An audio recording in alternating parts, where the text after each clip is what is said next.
स्वामी विवेकानंद एक महान योगी। स्वामी विवेकानंद का जन्म 12 जनवरी 1863 को कोलकाता में हुआ था। उनका असली नाम नरेंद्र नाथ दत्ता था। उनके पिता विश्वनाथ दत्त एक प्रसिद्ध वकील थे। विवेकानंद की मां भुवनेश्वरी देवी एक धार्मिक और सामाजिक रूप से सशक्त महिला थी, जिन्होंने अपने बच्चों में धर्म और समाज के प्रति स्नेह भरा। प्रारंभिक जीवन बचपन से ही नरेंद्र को अध्यात्म में बहुत रुचि थी। शिक्षा और प्रभाव। नरेंद्रनाथ दत्ता का परिवार एक उच्च वर्ग के बंगाली ब्राह्मण परिवार से था। उन्होंने अपनी प्रारंभिक शिक्षा कोलकाता के एक स्कूल से प्राप्त की और बाद में प्रेसिडेंसी कॉलेज में प्रवेश लिया। उनका चतुराई और ज्ञान उन्हें उनके साथियों में अलग अलग पहचान दिलाता था। विवेकानंद को सामाजिक, दार्शनिक और धार्मिक विषयों में गहरी रुचि थी। रामकृष्ण परमहंस से मिलन। विवेकानंद की जिंदगी में एक महत्वपूर्ण मोड़ तब आया जब उनका संपर्क रामकृष्ण परमहंस से हुआ। रामकृष्ण, जिनकी धार्मिक विचारधारा और सामाजिक समरसता पर विश्वास था, उन्होंने विवेकानंद को आध्यात्मिक ज्ञान दिया। रामकृष्ण की शिक्षा ने उन्हें अपने जीवन का मकसद समझने में मदद की।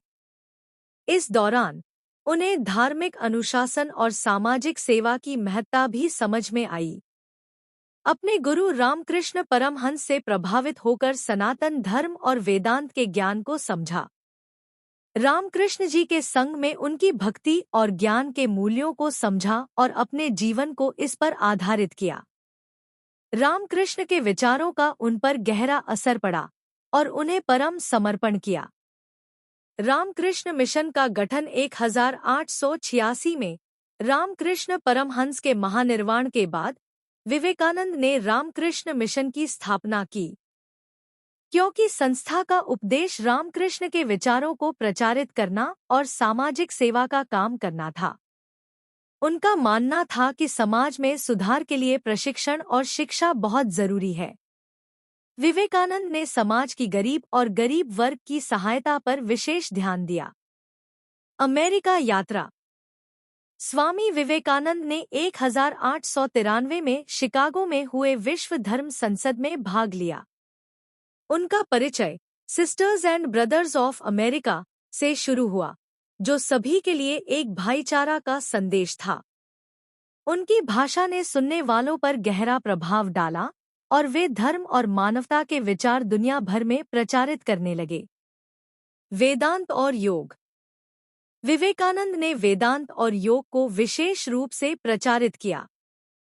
उनका विचार था कि योग एक ऐसा मार्ग है जो मनुष्य को अपने अस्तित्व को समझने और परिपूर्ण बनने में मदद करता है।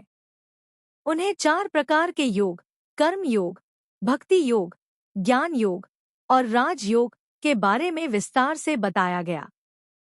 विचारों ने न सिर्फ भारत में बल्कि पूरे विश्व में लोगों को प्रभावित किया। स्वामी विवेकानंद की ग्रंथाएं। स्वामी विवेकानंद ने कई ग्रंथ लिखे जो उनके विचार और दर्शन को व्यक्त करते हैं। इनमें ज्ञान योग, भक्ति योग और कर्म योग प्रमुख हैं। ये ग्रंथ उनके विचारधारा को समझने में मदद करते हैं। उन्होंने योग और ध्यान के माध्यम से मानवता की उन्नति को समर्थ किया। प्रेरणा और जीवन दर्शन। स्वामी विवेकानंद का जीवन प्रेरणा से भरा था। उन्हें अपने जीवन में शामिल करें, भक्ति, सेवा और समर्पण को अपनाएं। उन्हें सिखाया गया कि उठ, जागो और तब तक नहीं रुको जब तक मंजिल हासिल नहीं हो जाती। उनका ये विचार आज भी लोगों को प्रेरित करता है कि वे अपने सपनों के पीछे लगन से बढ़ रहे हैं। सामाजिक परिवर्तन। विवेकानंद ने सामाजिक समस्याओं जैसे कि जाति प्रथा, महिलाओं की स्थिति और गरीबी को लेकर भी विचार किए। उनका कहना था कि समाज को तब तक प्रगति नहीं मिलेगी जब तक सभी लोगों को बराबर का अधिकार नहीं मिलता। महिलाओं की शिक्षा और उनकी स्वतंत्रता पर भी विशेष ध्यान दिया। अंतिम दिन। स्वामी विवेकानंद का देहांत 19 जनवरी 1902 को हुआ। अपने चारों ओर विश्व शक्ति और प्रगति बातें की। उनका जीवन एक उदाहरण है कि किस प्रकार एक व्यक्ति अपना ज्ञान और समर्पण से दुनिया को प्रभावित कर सकता है। विरासत। आज भी स्वामी विवेकानंद के विचार और उनके उपदेश लोगों के लिए प्रेरणा का स्रोत हैं। उनका जीवन हमें सिखाता है कि कैसे हम अपने आध्यात्मिकता के साथ सामाजिक उन्नति को भी प्रभावित कर सकते हैं। उन्हें हमेशा ये कहा कि उठ जाओ, जियो और अपने आप को खोजो। उनकी ये बातें आज भी लोगों को जागरूक और प्रभावित करती हैं। समाप्ति।